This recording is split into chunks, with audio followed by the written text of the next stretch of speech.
Thank you so much. Do you hear me well? Okay. Thank you everyone for coming here. It's an honor for me to participate on this wonderful event. Today I'm going to talk about Lakatos' metaphilosophical idea on testing philosophical claims against historical case studies in the context of the current debate of integrated history and philosophy of science. What I'm trying to do is to make a negative yet constructive criticism of both Lakatos' metaphilosophy and the so-called New HPS movement in history and philosophy of science. And my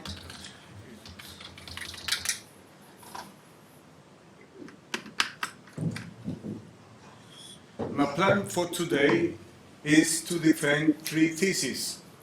First thesis is that Lakatos' metaphilosophy is an instance of the confrontation model of history and philosophy of science.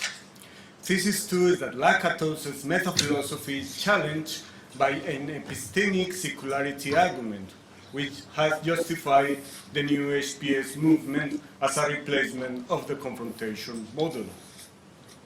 And finally, the third thesis is that the confrontation model can be defended against such an argument with a gradualist approach to historical evidence, which is the positive contribution of my paper. So let's turn to the first thesis. According to Yuta Shikore, the confrontation model establishes that philosophical claims about science can be tested against historical case studies. Confrontation models portray the relationship between history and philosophy of science in terms of theory-data relationships. When history of science provides empirical evidence to philosophy of science in order to evaluate philosophical theorizing. And accordingly, Lakatos maintains that historical and philosophical approaches to science holds an evidential relationship.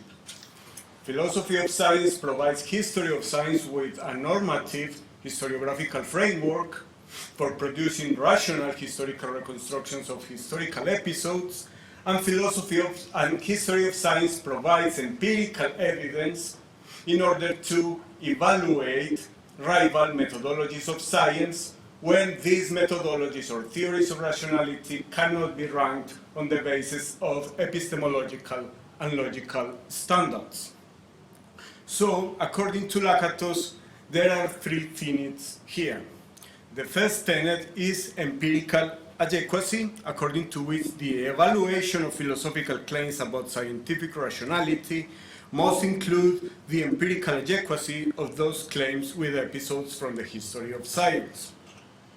The second tenet is rational reconstruction, that establishes that historical episodes has to be reconstructed on the basis of methodologies of science, reconstructions that must be supplemented in footnotes by an external history of science.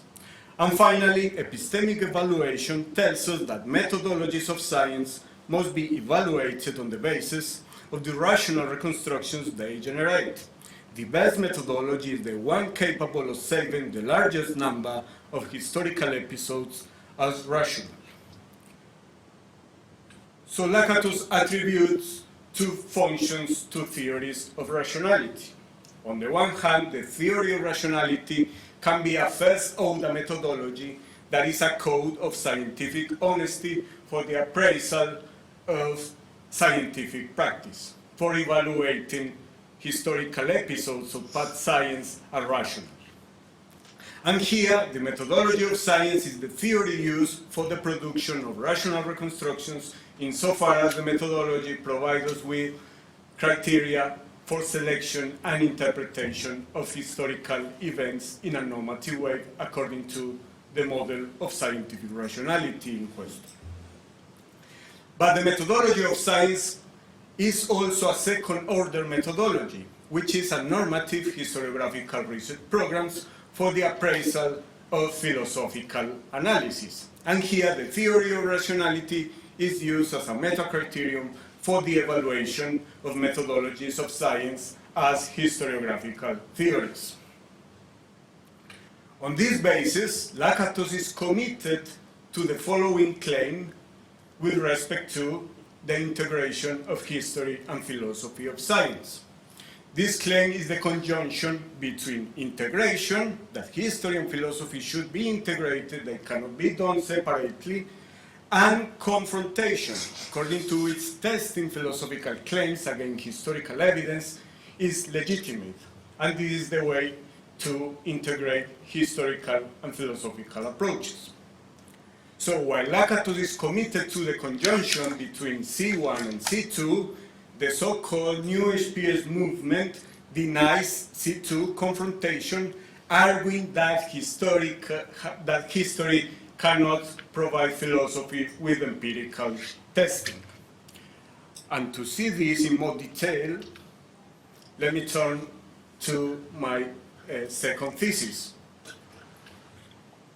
The New HPS movement rejects confrontation with the following argument from epistemic circularity. The first premise of which tells us that if historical evidence supports philosophical claims, then historical evidence is independent of the philosophical claims being supported, so that a non-circular relation of support obtains. Second premise establishes that due to theory latedness, historical evidence is not independent of the philosophical claims being supported, and therefore the relation of evidential support is obviously circular, and therefore the conclusion is that the historical evidence does not support philosophical claims by modus tollens. To justify premise 2 as the crucial premise of circularity, there are at least two objections as available. An objection from historical manipulation tells us that philosophers of science arbitrarily manipulate historical material in order for historical case studies to fit the favored methodology of science. In cases of historical manipulation of material, the evidential relation exhibits systematic bias.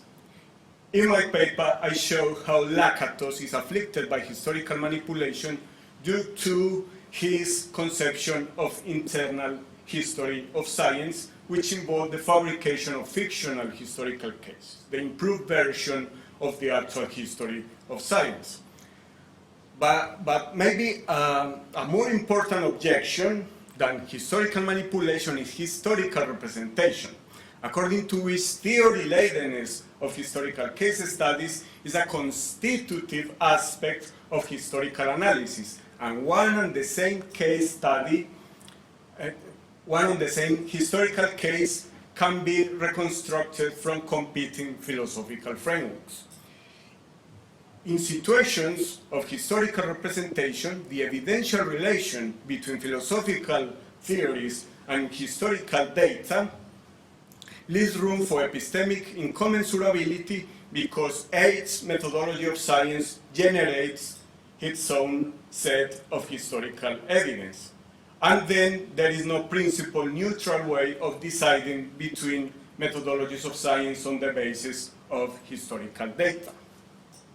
Both manipulation and representation jeopardize tenet empirical adequacy and tenet epistemic evaluation. And the objection from historical representation takes the form of a sceptical paradox against Lakatos' metaphilosophy. This argument is a paradox because it is based on acceptable premises for Lakatos, upon which, however, an unacceptable conclusion is being drawn. First, we have that methodologies are the constitutive aspect of historical reconstructions of science. Second, we have that a plurality of rival methodologies of science produces a plurality of competing rational reconstructions. And the unpleasant conclusion is that historical evidence cannot compare theories of rationality when one and the same case is reconstructed from competing methodologies. And Lakatos disagrees with this conclusion because he thinks that history of science is useful at two levels of appraisal of methodologies of science. On the one hand, Lakatos thinks that history is useful for a critical comparison of rival rational reconstructions. For instance, in the Lakatosian case study on the Copernican revolution, he argues that only the methodology of scientific research programs can explain the Copernican revolution as rational.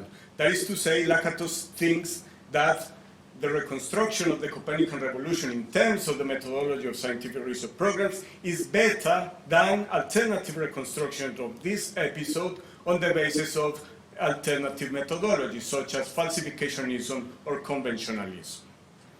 But Lakatos also thinks that history is useful for a critical comparison of rival methodologies of science as historiographical frameworks. In History of Science and its rational reconstructions, Lakatos argues that his methodology of science is a meta-criterion more permissible than falsificationism. And this is so because if we assume falsificationism as a meta-criterion for connecting historical data with philosophical claims, then we must conclude on the basis of the inadequacy of methodologies of science, on the basis of the history of science, that history falsifies any methodology of science, even Popper's and Lakatos' methodologies. But if we assume Lakatos' methodology of science, then we can conclude that the methodology of research programs is more progressive than any competing methodologies, falsificationism in particular, but we can conclude also that falsificationism is more progressive relative to other alternative methodologies of science, such as inductivism. But these two levels of appraisal are ultimately precluded by history of science. The objection from historical representation goes on because of the theory dependence of historical reconstructions on methodologies of science, which involves at least two crucial aspects. On the one hand, we have that the first order methodology is the only relevant criterion for reconstruction of episodes. And on the other hand, we have that the first order methodology and the theory of rationality being tested are the same theory. Given these two features, the relation of evidential support between historical case studies and philosophical claims is obviously epistemically secular. And this secularity takes two forms. On the one hand, we have narrow secularity, in which a critical comparison of theories of rationality by appealing to historical evidence will beg the question. Consider the Lakatosian case study on Copernicus to see this. In this case study, we have that the methodology of research programs is the theory of rationality being vindicated and the first order methodology reconstructing the Copernican episode. But a rational reconstruction teaching that the Copernican system was supported by corroborated novel predictions will always fit a philosophy proposing that scientific programs are accepted according to corroborated novel predictions. And one is inclined to reject that any theoretical prediction, even predictions in historical research, can provide their own empirical proof. So it is an objectionable self-serving use of the historical case. But we also have a secularity that is wide in character. According to wide secularity, a critical comparison of competing definitions of philosophical rationality is also precluded. Consider the methodology of scientific research programs as a meta-criterion. Lakatos makes two predictions. The prediction about scientific research, I quote, is that you will find that victory was due to empirical degeneration in the old and empirical progress in the new program. For instance, the prediction that Copernicus's and indeed Aristarchus's rock model had excess predictive power over his Ptolemaic rival. But the problem here is the following. As far as this case study is laden with the methodology of scientific research programs, it cannot be argued that the novel prediction anticipated by the Lakatosian historiographical program has been corroborated by this case study without begging the question. Now consider the prediction about historiographical research. According to Lakatos, I quote, "The methodology of research programs thus predicts novel historical facts unexpected in the light of extant internal and external historiographies, and these predictions will, I hope, be corroborated by historical research." But the problem here is that if narrow circularity prevents corroborating the novel predictions made by historiographical theories, then no historiographical research program can be found to be empirically progressive. However, empirical progress, according to Lakatos, is a necessary condition for progressive problemship. Besides theoretical progress, which involves anticipating novel predictions, we need the empirical corroboration of these predictions in order for the research programs to count as empirically progressive. So as long as empirical progress is not fulfilled, no historiographical research programs can constitute a progressive problemship. So in the end, we cannot test Lakatos' prediction about historiographical research. So far, so good. I think that circularity can be countered, so we can reject the objection from historical representation. To counter circularity, I propose a gradualist approach to historical evidence that defeats premise 2 in circularity by establishing degrees in which historical case studies constitute independent evidence. My approach ultimately vindicates the Lakatosian commitment to integrated history and philosophy of science in terms of integration and confrontation. The epistemic status of confrontation is ultimately vindicated by my approach.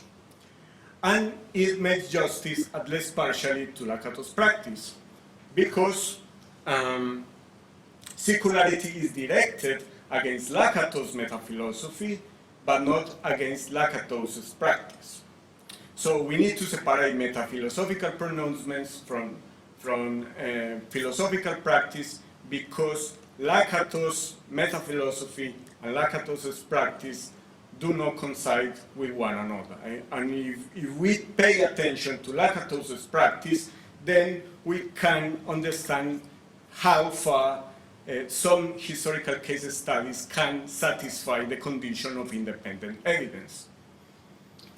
The first degree of independence of historical case studies with respect to philosophical claims is complete independence, according to which historical reconstructions are theory-laden, but not laden with methodologies of science.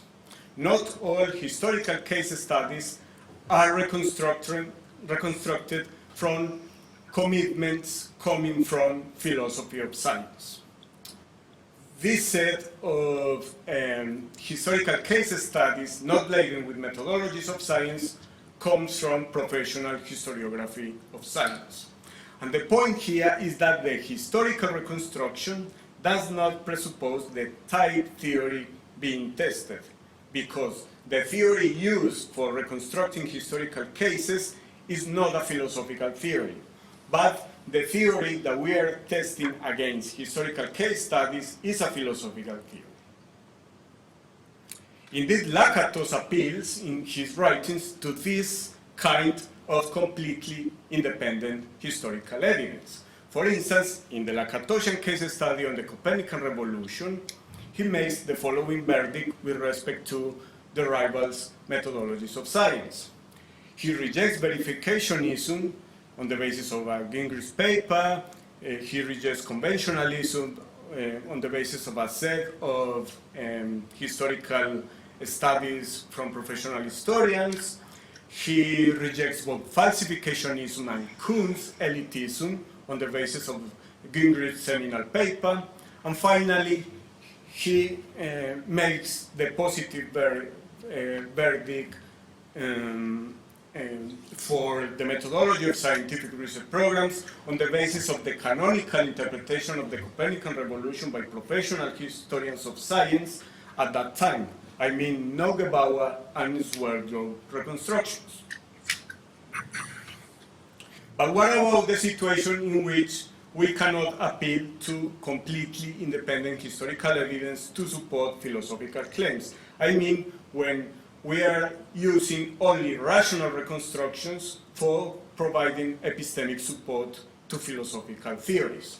In this case, we have the second degree of independence, which is partial independence. Historical reconstructions are theory-laden with methodologies of science, but the methodology that reconstructs historical episodes is distinct from the methodology being tested. A good example of this is Lakatos' use of Kuhn's book on Copernicus to make a negative assessment of conventionalism as a theory of scientific rationality. According to conventionalism, the Copernican revolution was an instance of theory choice in terms of simplicity as an epistemic value. And Kuhn argues in his book that this is a false account, an historically inadequate account of the Copernican episode. So even if Kuhn's reconstruction of the Copernican episode is laden with elitism as a Kuhnian theory of scientific rationality, elitism is distinct from conventionalism as the theory of rationality being supported by historical evidence. So the point here is that the historical reconstruction at stake does not presuppose the token theory being tested.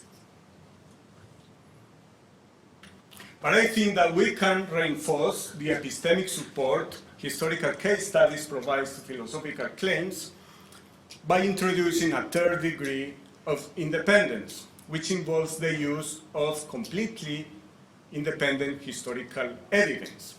According to strong partial independence, a historical reconstruction that is laden with one methodology of science has been found to be calibrated on the basis of another historical reconstruction that is not, or there is a concordance between these two reconstructions indicating the robustness of the methodology of science being tested. Here, there are two distinct yet related evaluative strategies, namely historical calibration and historical robustness. Historical calibration tells us that we can use historical case studies not being laden with methodologies of science as surrogates for rational reconstructions of historical episodes. For instance, on the basis of the current historical scholarship about the Copernican revolution, we can conclude that the Lakatosian case study on Copernicus fails calibration, both Lakatos' original reconstruction and Zaha's refined one. Why? Because the current scholarship establishes that Copernicus aimed to solve the problem of planetary order rather than eliminating the heuristic of equine points. It contradicts Lakatos' account because equine elimination was not the reason for introducing the Copernican system in the first place. But it also contradicts Zaha's reconstruction. Even though Zaha recognizes that the solution of the planetary order is a byproduct of the Copernican theory, planetary order is not a novel fact at all because it did belong to the problem situation which governed the construction of the heliocentric hypothesis according to current scholarship. Therefore, Zaha's account also fails historical calibration. And historical robustness tells us that concordant historical case studies that we can use concordant historical case studies that are laden with independent theories from each order. And this concordance can be understood in two ways. There is a concordance that involves at least one reconstruction that is methodology laden. For instance, the negative assessment of conventionalism with Kuhn's historical reconstruction that is laden with a methodology of science, and Gingrich's reconstruction that is not laden with any methodology of science. These two reconstructions concord with the claim that conventionalism is an historically inadequate account of the Copernican episode. But concordance can also be understood as involving reconstructions that are not methodology-laden at all. For instance, the negative assessment of the Lakatosian historical case study on Copernicus with the current historical scholarship, with Goldstein reconstruction and Wettman reconstruction. Both reconstructions are contextual historiographies, but while Goldstein's account is conceptual history of science, Wettman's book is social history of science. So these two reconstructions are based on different historiographical commitments that can be independent from one another. So in the final analysis, my gradualist approach establishes different degrees in which historical case studies satisfies the condition of independent evidence. And thereby, it allows us to reject the second premise of circularity, according to which, due to theory-ladenness, the relation of epistemic support between philosophical claims and historical data are ultimately based by circularity. So, conclusions. If my line of argument for the three theses I have presented here succeeds, then circularity challenges Lakatos's metaphilosophy, but not the Lakatosian commitment to history and philosophy of science. We have vindicated confrontation. As far as circularity is concerned, the use of historical evidence to support philosophical claims remains a legitimate practice despite the new HPS movement.